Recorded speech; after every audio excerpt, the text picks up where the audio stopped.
जनकात्मज सिद्धि बुद्धि पते त्रयक्ष लक्ष्य लाभ पितुः पिता।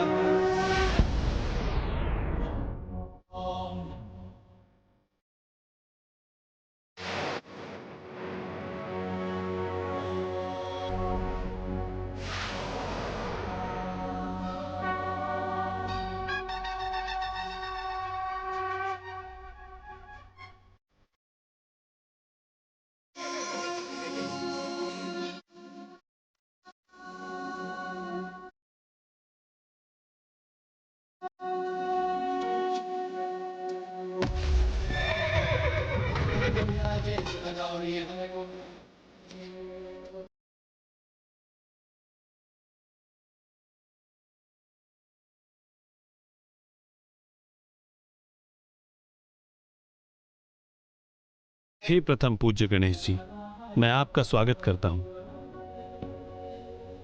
आसन ग्रहण कीजिए।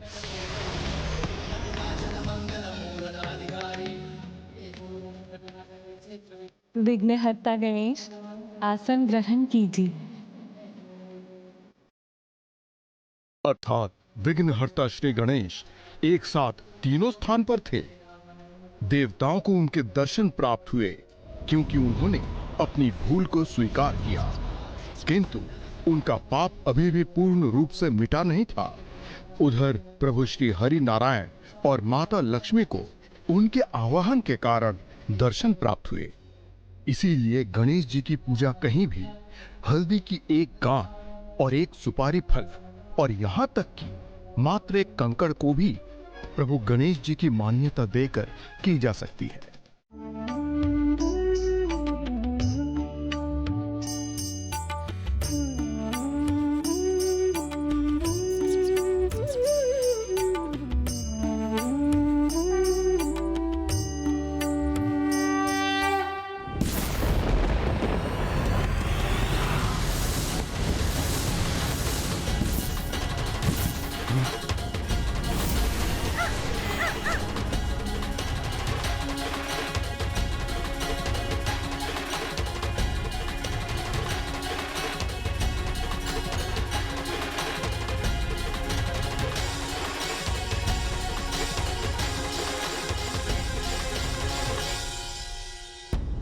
आपका कोटि कोटि धन्यवाद प्रथम पूज्य गणेश जी।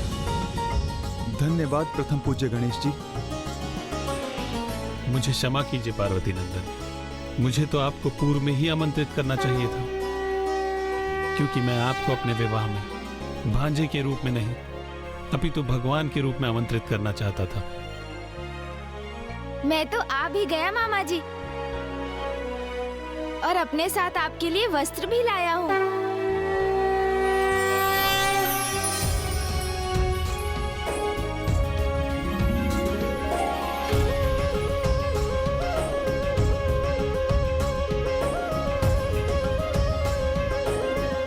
कहाँ हैं आप?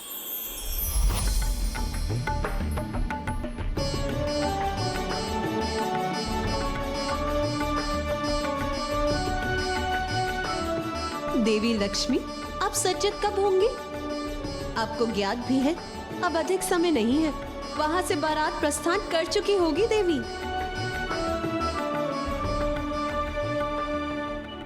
अब जो गणेश जी की पूजा संपन्न हो गई है, तो मैं भी सज्जित होने के लिए तैयार हूँ।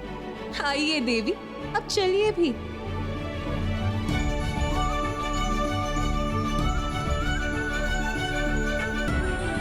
अब मैं ये वस्त्र धारण करके तैयार होता हूँ। उसके उपरांत मेरी बारात यहाँ से प्रस्थान करेगी।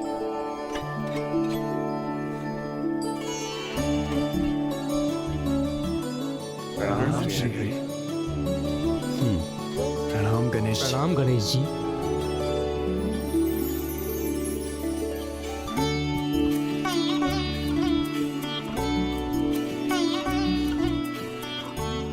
अब तो आप सभी देवता समझ गए होंगे कि मात्र विवाह की विधि में नहीं अपितु सभी विधियों में सर्वप्रथम स्थान मात्र गणेश का ही है।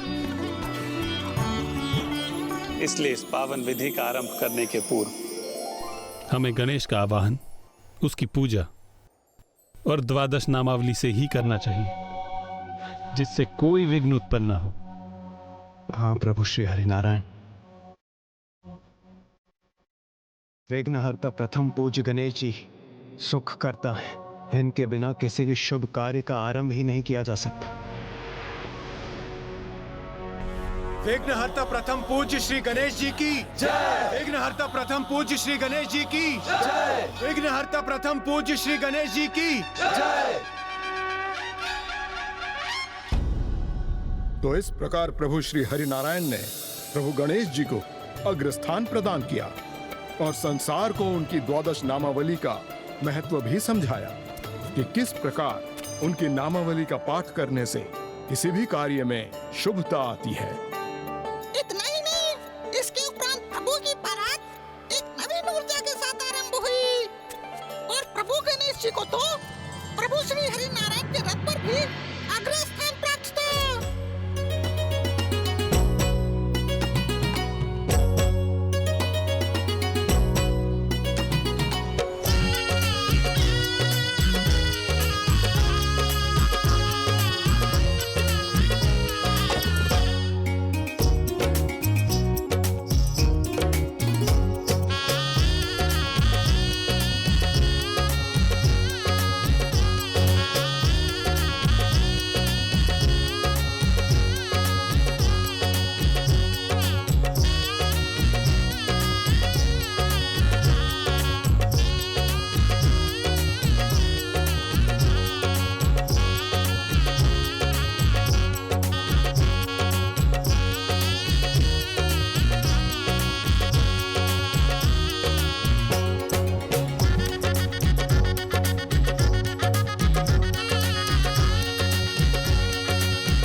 अद्भुत अनूठा सौंदर्य और अनुपम आकर्षण है आपके सौंदर्य में देवी लक्ष्मी।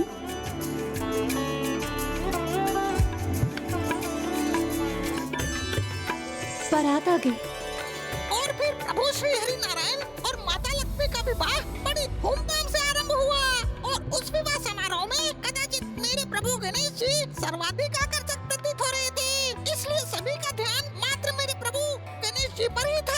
हाँ, किंतु पंच सुंदरियों का ध्यान तो कहीं और ही था। यहाँ से आगे की कथा मुझे ज्ञात है, जिससे आप दोनों अनभिज्ञ हैं। विवाह में तो कोई विघ्न नहीं आया, क्योंकि वहां विघ्नहर्ता गणेश जी उपस्थित थे। किंतु विवाह के उपरांत एक बड़ा विघ्न आने वाला था, जिसका बीज विवाह के समय ही रोपा गया था।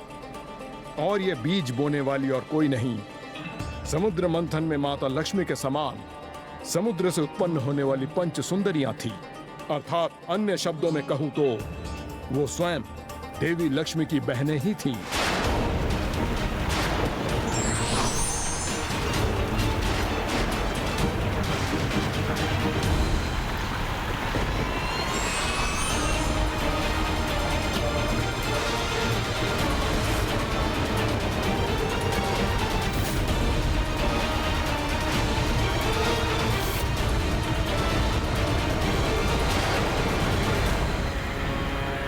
ऐसा अद्वितीय व्यक्तित्व और इनकी दिव्यता, इनका अद्भुत तेज, अत्यंत मनमोहक है इनका सुंदर रूप। हम तो इन पर ही मोहित हैं।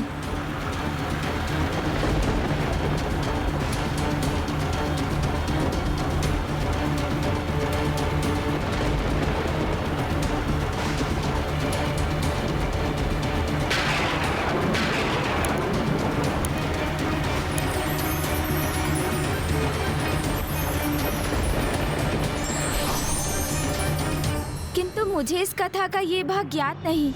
किंतु मुझे तो है। और मैं आपको यह कथा सुनाने के लिए तत्पर भी हूं।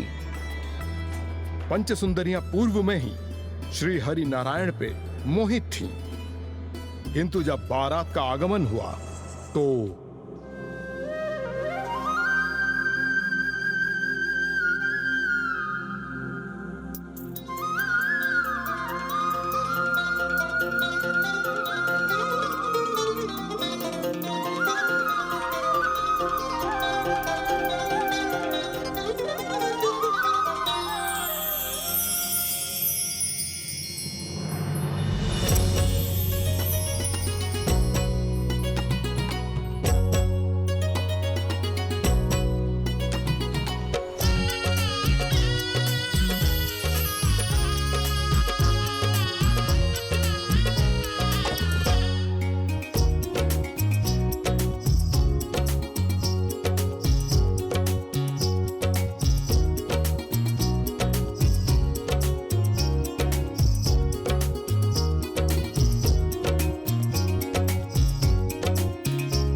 सौभाग्य देवी लक्ष्मी को नहीं, हमें मिलना चाहिए था। अन्याय हुआ है हमारे साथ, कदाचित ये अपमान है हमारा।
विशेष है इन देवी लक्ष्मी में जो श्री हरि नारायण उन्हें प्राप्त हो रहे, हमें नहीं?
लक्ष्मी नारायण की जय, श्री लक्ष्मी नारायण की जय, श्री लक्ष्मी नारायण की जय, श्री लक्ष्मी नारायण की जय, श्री लक्ष्मी नारायण की जय, श्री लक्ष्मी नारायण की जय।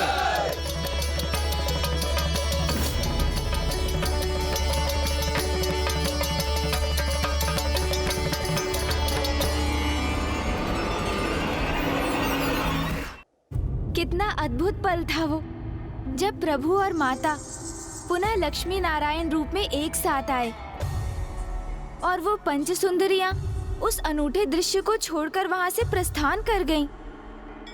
ये तो अनुचित मोह और मात्सर्य का घातक संयोग था।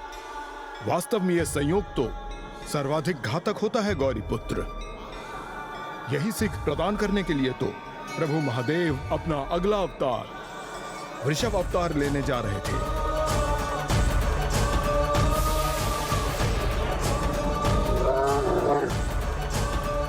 अर्थात प्रभु महादेव ने अपना अगला अवतार जगत को ये सीख देने के लिए लिया था कि जब मोह सीमा से अधिक बढ़ जाता है तो वो मात्सर्य को जन्म देता है और मात्सर्य विनाश को। इसलिए उचित तो यही है कि मोह को उसके पूर्व ही त्याग दिया जाए। किंतु पंच सुंदरियां तो पूर्व में ही मोह से मात्सर्य को जन्म दे चुकी थी। श्री लक्ष्मी नारायण की जय, श्री लक्ष्मी नारायण की जय, श्री लक्ष्मी नारायण की जय, श्री लक्ष्मी नारायण की जय, श्री लक्ष्मी नारायण की जय, श्री लक्ष्मी नारायण की जय, श्री लक्ष्मी नारायण की जय, श्री लक्ष्मी नारायण की जय, श्री लक्ष्मी नारायण की जय, श्री लक्ष्मी नारायण की जय, श्री लक्ष्मी नारायण की जय, श्री लक्ष्मी नारायण की जय, श्री लक्ष्मी नारायण की जय, श्री लक्ष्मी नारायण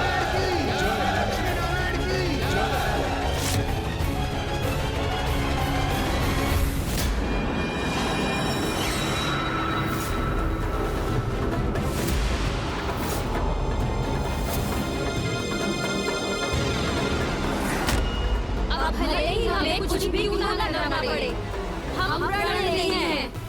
श्री हरि नारायण देवी लक्ष्मी को भूलकर हमारे हो जाएंगे। हम श्री हरि नारायण को विवश कर देंगे। हम श्री हरि नारायण को विवश कर देंगे। हम श्री हरि नारायण को विवश कर देंगे।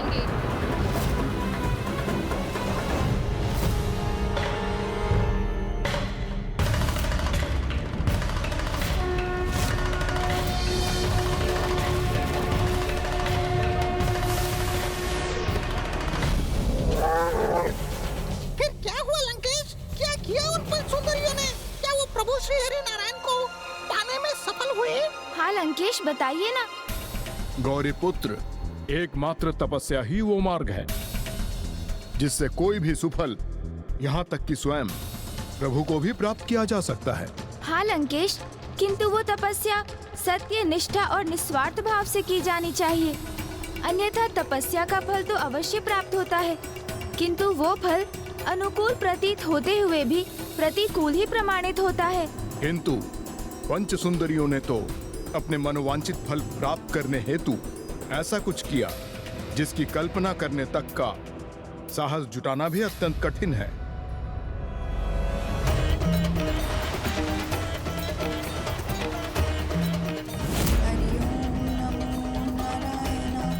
हरिओम नमो नारायण, हरिओम नमो नारायण, हरिओम नमो नारायण, हरिओम नमो नारायण, हरिओम नमो नारायण।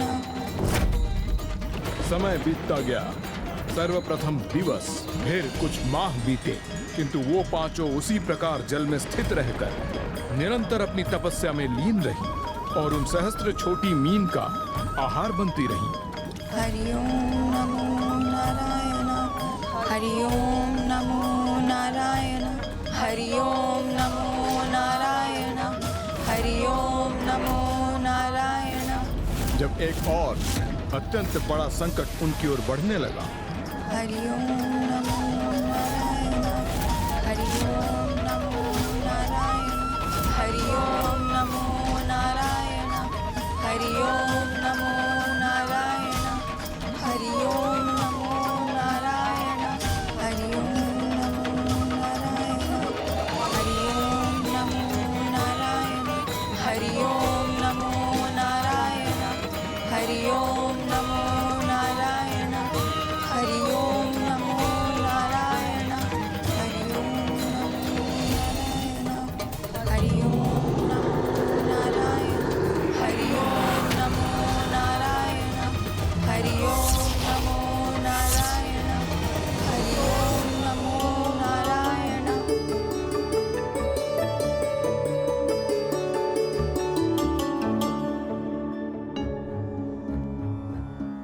देवी लक्ष्मी, आज हम आपके लिए एक उपहार लाए हैं। मुझे ज्ञात है स्वामी। ज्ञात है? किंतु आपको कैसे ज्ञात है? क्योंकि हमारे विवाह के उपरांत से आप मुझे अनेक उपहार दे रहे हैं, इसीलिए मुझे ज्ञात था कि आज आप अवश्य मेरे लिए कुछ लाएंगे। ये देखिए, आपके सर्वाधिक प्रिय पुष्प, मोगरे की माला।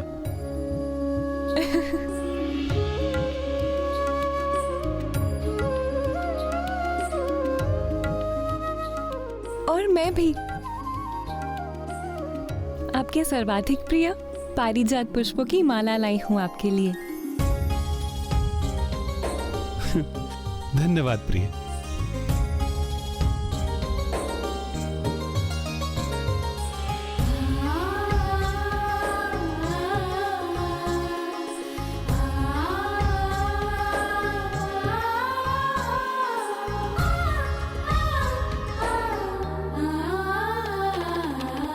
हाँ, अवश्य प्रिय।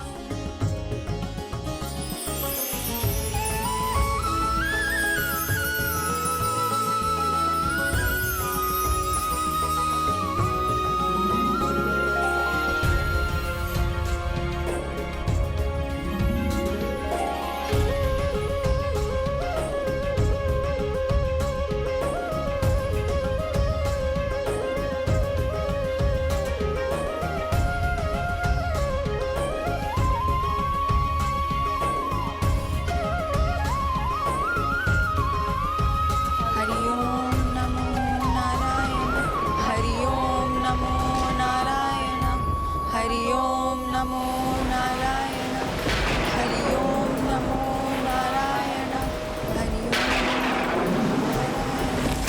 हरि ओम नमो नारायण हरि ओम नमो नारायण।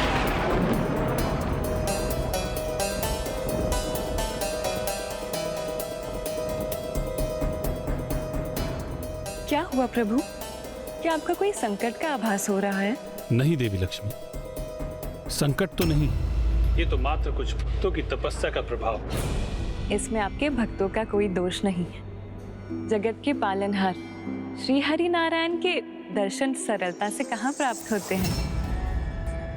अब मुझे ही देख लीजिए, आपका सानिध्य प्राप्त होने के लिए मैंने आपकी तपस्या की और समुद्र मंथन की प्रतीक्षा भी की।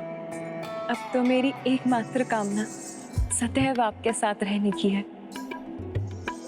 अब हम एक दूसरे से कोई विलग नहीं कर सकता।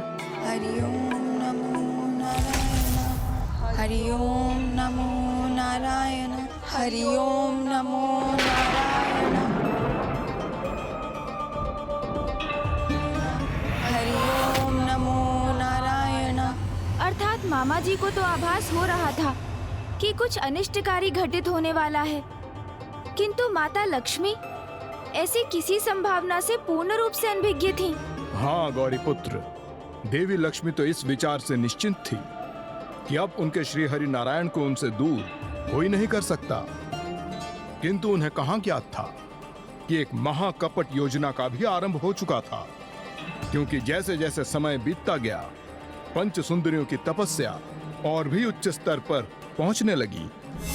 उनकी संयुक्त तपोशक्ति अब विकराल रूप लेने लगी। हरि ओम नमो नारायण हरि ओम नमो नारायण हरि ओम नमो नारायण हरि ओम नमो नारायण हरि ओम नमो नारायण। ये कौन भक्तिन है आपकी प्रभु जो इतनी घोर तपस्या कर रही है? हरि ओम नमो नारायण, हरि ओम नमो नारायण, हरि ओम नमो नारायण। इनकी तपोशक्ति से तो संपूर्ण बैकुंठ ही अस्थिर हो रहा है। हरि ओम नमो नारायण, हरि ओम नमो नारायण, हरि ओम नमो नारायण। अब आपको इन तपस्विनियों को दर्शन प्रदान करना ही चाहिए प्रभु। किंतु देवी लक्ष्मी, सभी भक्त मात्र दर्शन के लिए तपस्या नहीं करते, कुछ वरदान के भी लालसिक होते हैं। तो फिर इसमें अनुचित क्या है प्रभु? वैसे भी आप दया निधान हैं, करुणामयी हैं, तो फिर आप उन्हें उनके मनोवांछित वरदान क्यों प्रदान नहीं कर देते? पूर्ण कर दीजिए इतनी कठोर तप करने वाली भक्तिनियों की मनोकामना।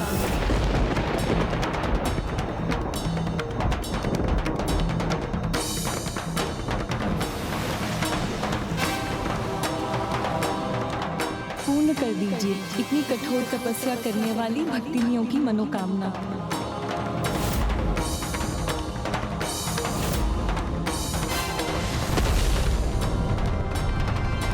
ये तो उनकी तपोशक्ति के परिणाम का ही उदाहरण है प्रभु। यदि समय रहते ही आपने उन्हें दर्शन प्रदान नहीं किए तो समस्त सृष्टि संकट में आ जाएगी।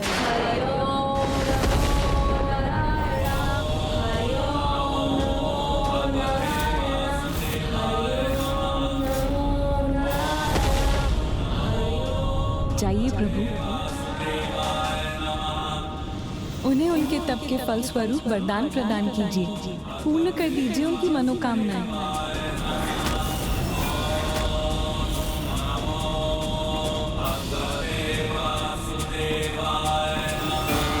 जाइए प्रभु।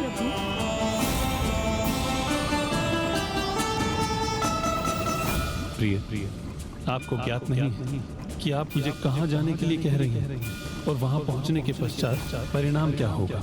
मुझे ज्ञात है प्रभु, किंतु यदि उनकी तपोशक्ति का प्रभाव न रुका तो समस्त सृष्टि भवंडर में समाहित हो जाएगी।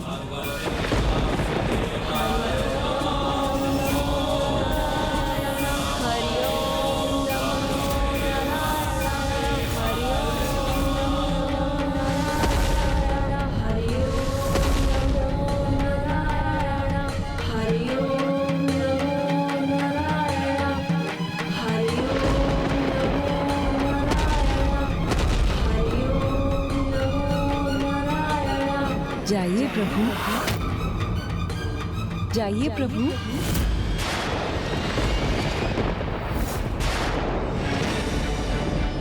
जाइए प्रभु, उन्हें उनके तप के फल स्वरूप वरदान प्रदान कीजिए, पूर्ण कर दीजिए उनकी मनोकामनाएं।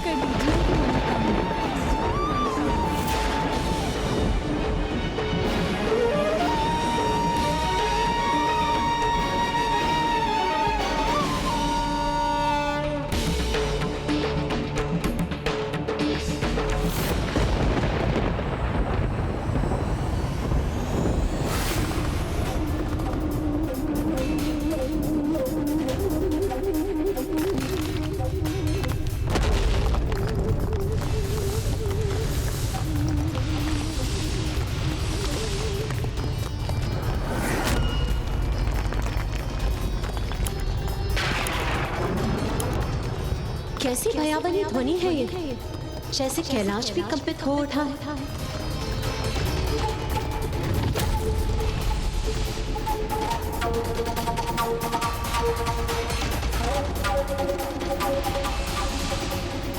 ये ब्रह्मलोक पर किसका कुप्रभाव है?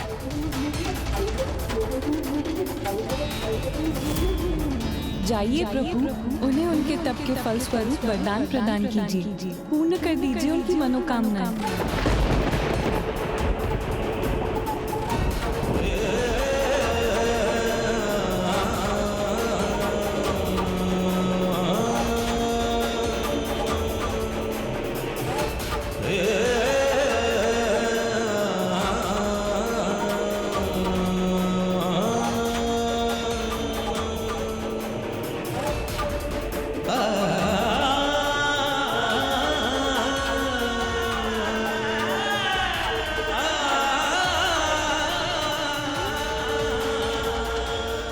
मत रुकिए प्रभु, संसार पर छाई विपदा को रोकने के लिए जाइए प्रभु।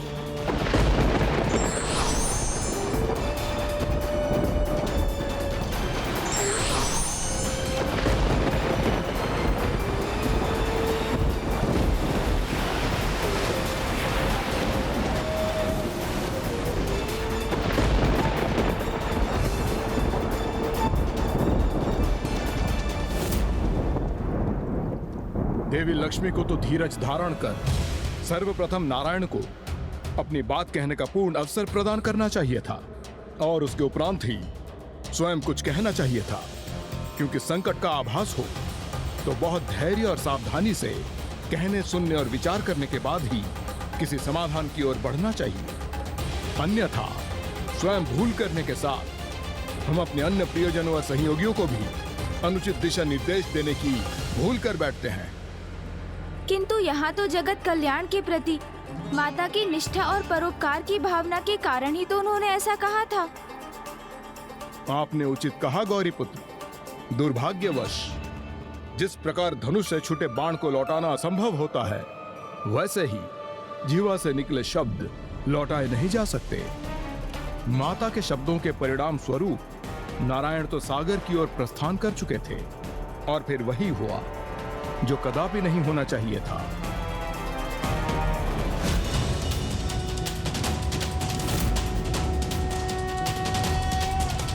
शांताकारं भुजगशयनं पद्मनाभं सुरेशं विश्वाकारं गगनसदृशं मेघवर्णं लक्ष्मीकान्तं कमलनयनं।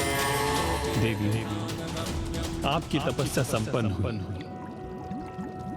मैं आप सभी के समक्ष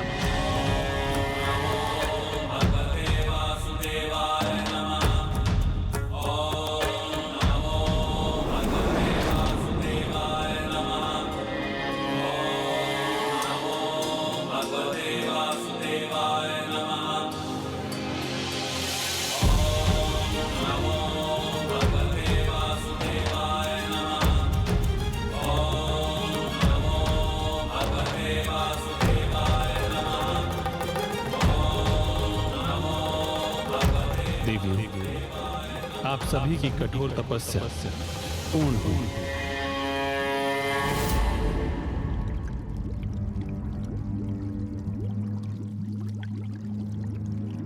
प्रभु, मैं चंपा सुंदरी, मेरे हाथों पुष्पांजलि स्वीकार कीजिए।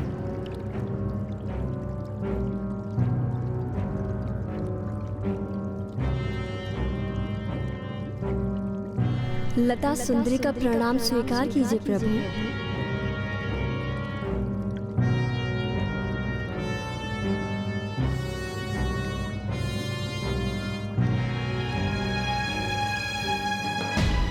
मैं पलाश सुंदरी, आपके दर्शन पाकर मैं धन्य हो गई प्रभु। मुझ जपा सुंदरी को आपके ही दर्शन की लालसा थी प्रभु। इस कमल सुंदरी को भी आशीष देकर धन्य करने की कृपा करो प्रभु।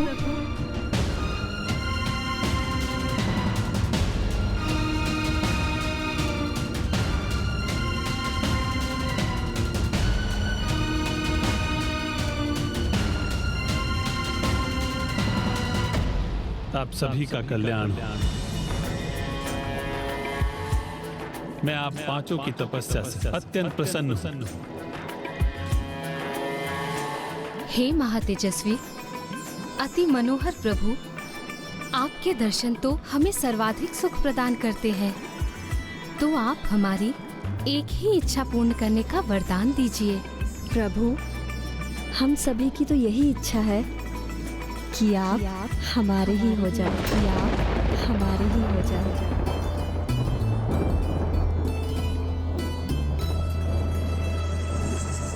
सृष्टि का पालनहार होने के नाते सृष्टि के सभी वासी मेरे ही तो हैं। आप सभी मेरे हैं और मैं आप सभी का तो हूँ और आप सभी मेरे ही तो हैं। हे मनमोहना, ये हमारे लिए पर्याप्त नहीं है प्रभु।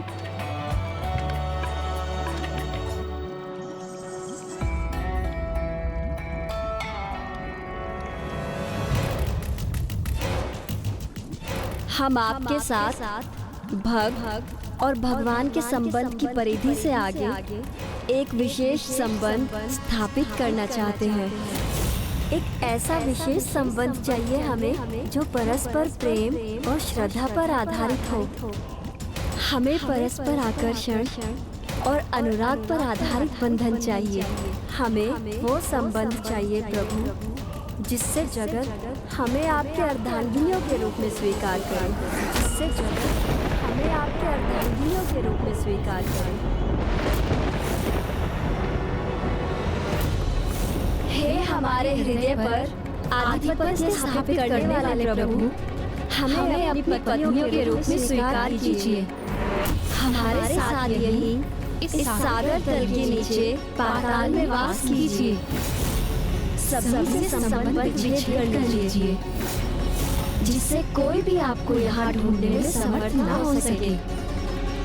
भुला दीजिए सभी को, देवी लक्ष्मी को भी, देवी लक्ष्मी को भी, देवी लक्ष्मी को भी।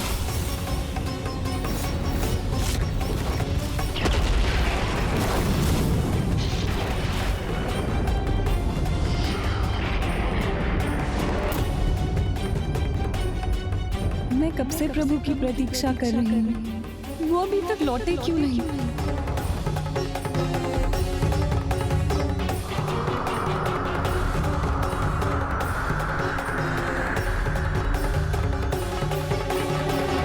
अब तो मेरी चिंता और बढ़ती जा रही है।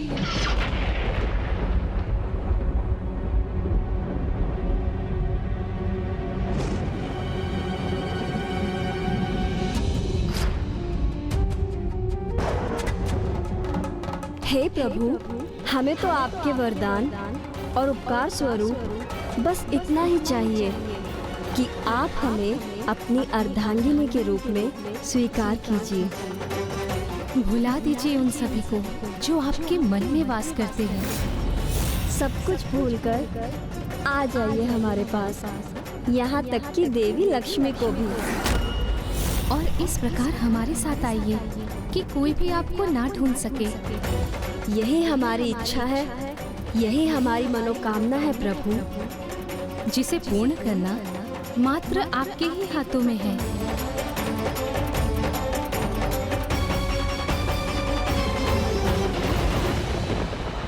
उन्हें उनका मनोवांछित वरदान प्रदान कर दीजिए। पूर्ण कर दीजिए इतनी कठोर तपस्या करने वाली भक्तिनों की मनोकामना। सब कुछ भूलकर हमें स्वीकार कीजिए प्रभु। सभी का परित्याग कर हमारे निकट आइए प्रभु, अन्यथा हमारे प्राण ही ले लीजिए आप। जाइए प्रभु, यही हमारी इच्छा है, यही हमारी मनोकामना है प्रभु। पूर्ण कर दीजिए इतनी कठोर तपस्या करने वाली भक्तिनों की मनोकामना। सब कुछ भूलकर आ जाइए हमारे पास, यहाँ तक कि देवी लक्ष्मी को, यहाँ तक कि देवी लक्ष्मी को मनोकामना है। जाइए प्रभु, जाइए प्रभु, जाइए प्रभु।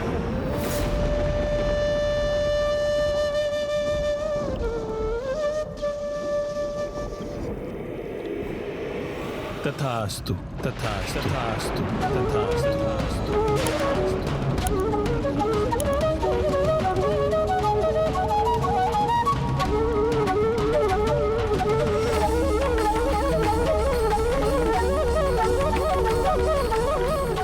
ये कैसा अशुभ संकेत है?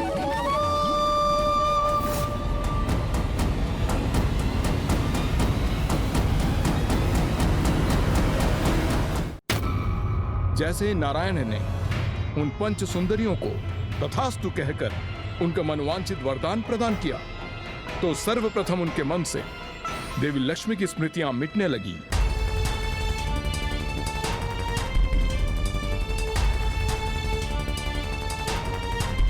मुझे इनकी मनोकामना पूर्ण करने हेतु सब कुछ भुलाना होगा प्रिय।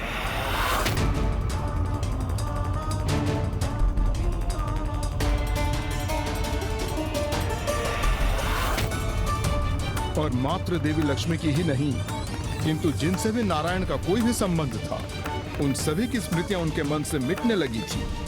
यहां तक कि नारायण के आराध्य प्रभु शिव शंकर शंभु की स्मृति भी।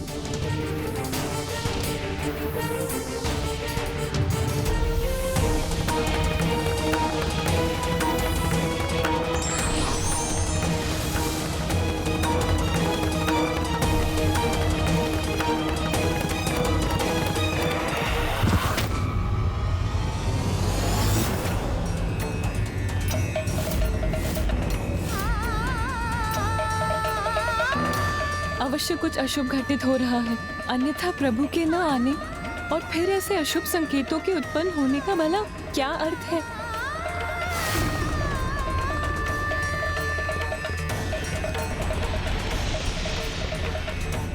और जब सभी स्मृतियां मिट गई तो मात्र वो पंच सुंदरियां ही नारायण की स्मृतियों में शेष रह गई। इस प्रकार पूर्ण विचार के उपरांत योजना अनुसार वरदान मांगा था उन पंच सुंदरियों ने कि जो सदैव सभी को छलते हैं, उन्हीं नारायण को छल लिया उन्होंने। हे करुणा निधान, क्या आप हम पांचों से विवाह करने के लिए तैयार हैं? मैं आप सभी से विवाह हेतु प्रस्तुत हूं।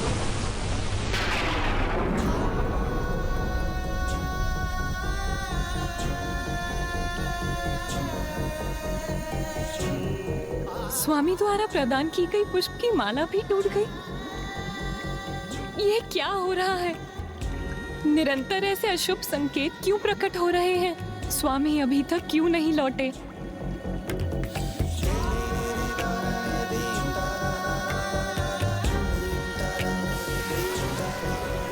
स्वामी के द्वारा उपहार स्वरूप मुझे प्रदान किए ये पुष्प मुझसे दूर क्यों उड़े जा रहे हैं? जाइए प्रभु, जाइए प्रभु। नहीं, ये मैंने क्या कह दिया प्रभु से? जाइए प्रभु, ये क्यों कहा माता ने?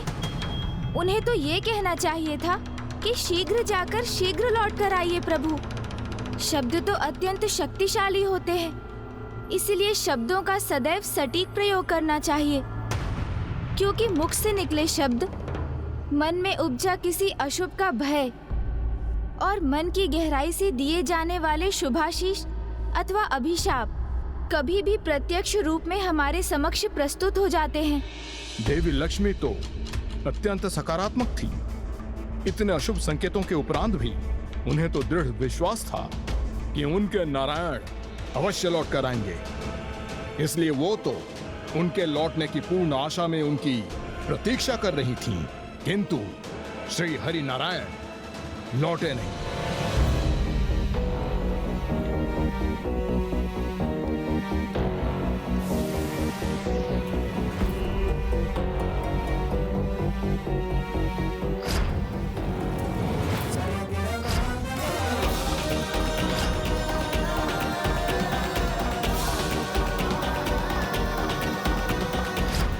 प्रभु, प्रभु आप लौट आए? नहीं, प्रभु तो अभी भी नहीं आए। मुझे ज्ञात है कि अपने भक्तों को दिए वरदान के कारण ही आप कहीं स्थित होने पे विवश हुए हैं, किंतु मुझे पूर्ण विश्वास है कि आप शीघ्र ही मेरे निकट लौट आएंगे। मेरा साथ प्राप्त करने हेतु आपने मंदार पर्वत के भार को अपने पिष्ट पर सहा था। मुझे अपने निकट लौटाने के लिए हर संभव प्रयास किया आपने, और अभी भी आप मुझसे दूर कदापि नहीं रह सकेंगे। इसीलिए आप अवश्य लौटेंगे प्रभु, मेरे अपनी अर्धांगिनी के निकट। देवी लक्ष्मी तो इस विश्वास के साथ प्रतीक्षा में थीं कि प्रभु अवश्य लौटेंगे, किंतु नारायण की अनुपस्थिति का कुप्रभाव देवताओं और समस्त सृष्टि के लिए चिंता का विषय बन गया था। हाँ लंकेश, पालनहार, प्रभु श्री नारायण के बिना तो संपूर्ण सृष्टि के पालन में अवरोध अवश्य उत्पन्न हुआ होगा।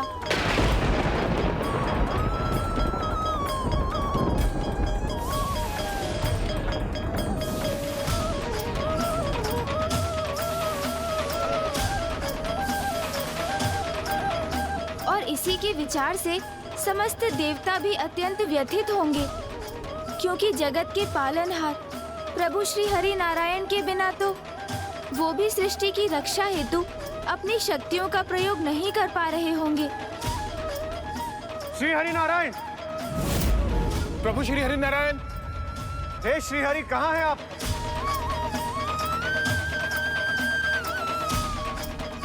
आपने सर्वथा उचित कहा गौरी पुत्र, किंतु सृष्टि देवता और देवी लक्ष्मी की ही नहीं, अपितु मेरे प्रभु शिव शंकर शंभु भोलेनाथ को भी नारायण की अनुपस्थिति का आभास होने लगा था।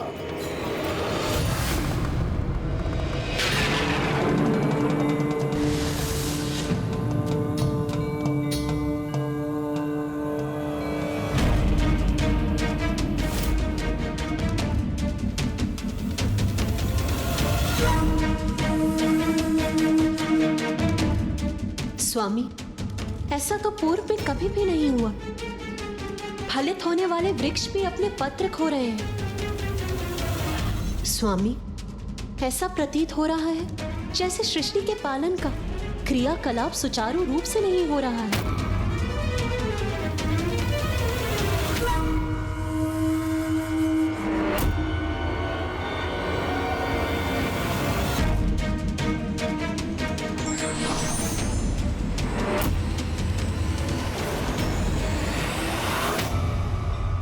जब सृष्टि के पालनहार ही अनुपस्थित हो तो उसका पालन कैसे होगा? किंतु आप चिंता मत कीजिए, मैं अवश्य ढूंढूंगा।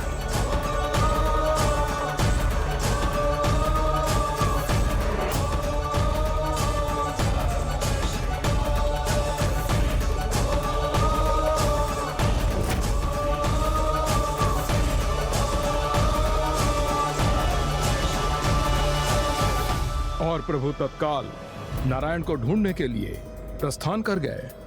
एक ओर तो नारायण की अनुपस्थिति अपार कष्ट का कारण बन रही थी, तो दूसरी ओर पंच सुंदरियां उन्हें पाकर भी अपनी चिंता से मुक्त नहीं हुई थीं।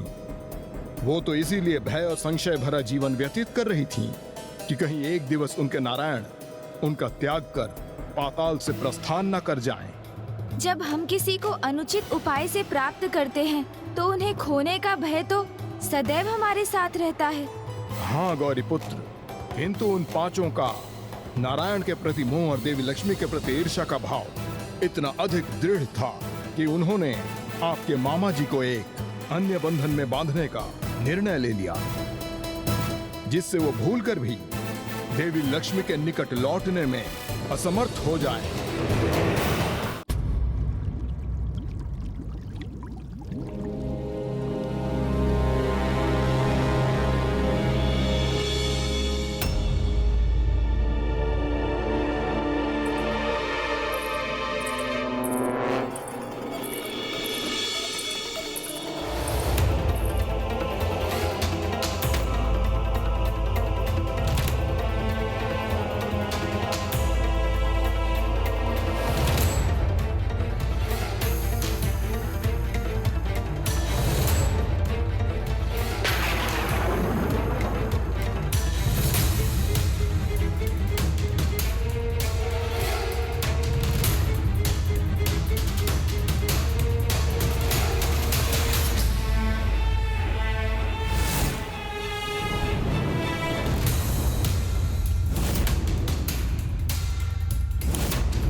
हम सभी आपके लिए उपहार लाई हैं प्रभु, जिसका निर्माण हमने स्वयं ही किया है आपके लिए प्रभु। और यदि ये आपको प्रियकर प्रतीत हुआ तो आप हमें वे उपहार प्रदान करेंगे जो हमें सर्वप्रिय है।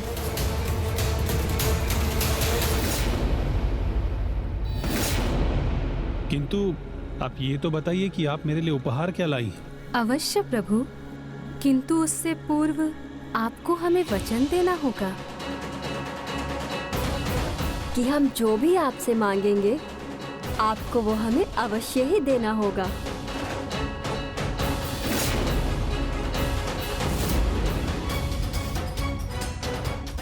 उचित है, मैं वचन देता हूँ।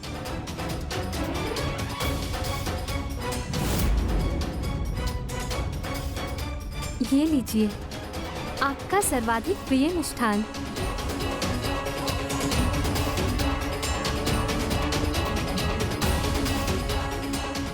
एक अत्यंत विशेष पीला ओढ़ना।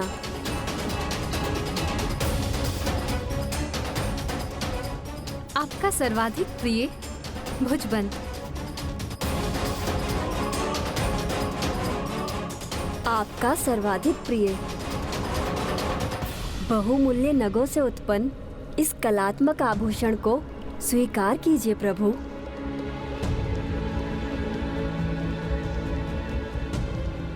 आपका सर्वाधिक प्रिय परिजात के पुष्पों की माला।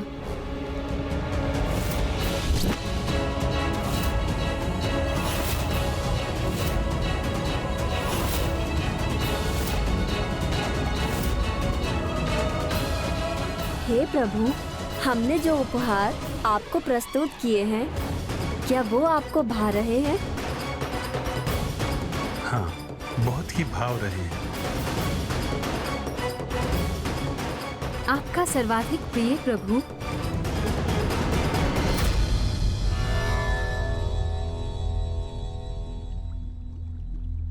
आप सभी अपनी इच्छा तो व्यक्त कीजिए। आप सभी को मुझसे क्या चाहिए? संतान, संतान, संतान।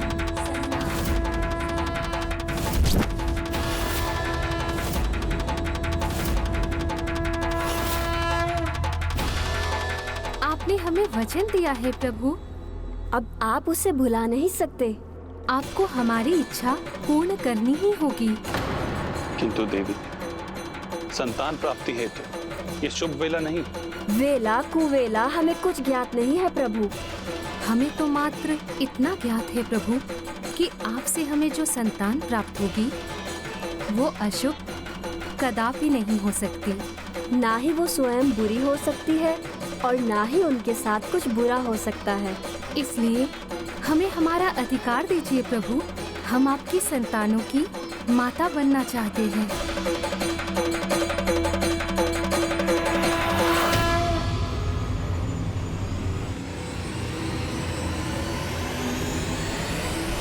फिर क्या हुआ लंकेश?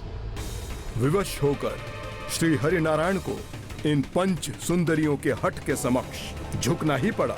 माता लक्ष्मी ने प्रभु के वचन नहीं सुने और उन्हें वियोग के कष्ट का सामना करना पड़ा। और पंच सुंदरियों ने श्री हरि नारायण को अनसुना किया तो उन्हें नारायण अंश से संतानों की प्राप्ति तो हुई, किंतु शान्ताकारं भुजगशयनं पद्मनाभं सुरेशं विश्वाकारं गगनसदृशं मेघवर्णं।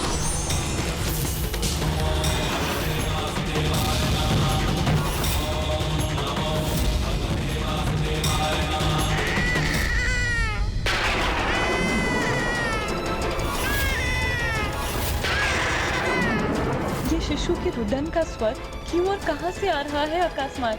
क्या हो रहा है ये? अब मेरे लिए आपकी प्रतीक्षा करना कठिन है स्वामी। लौट आइए।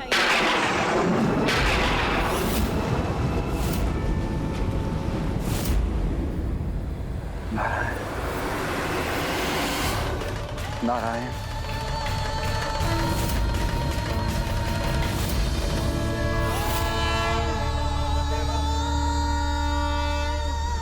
तब एक ओर प्रभु शिव शंकर शंभु उन्हें ढूंढने में असमर्थ हो रहे थे और दूसरी ओर देवी लक्ष्मी के धैर्य का बांध टूटने पर वो भी ये समझने में असमर्थ हो रही थी कि वो अब करें तो क्या करें।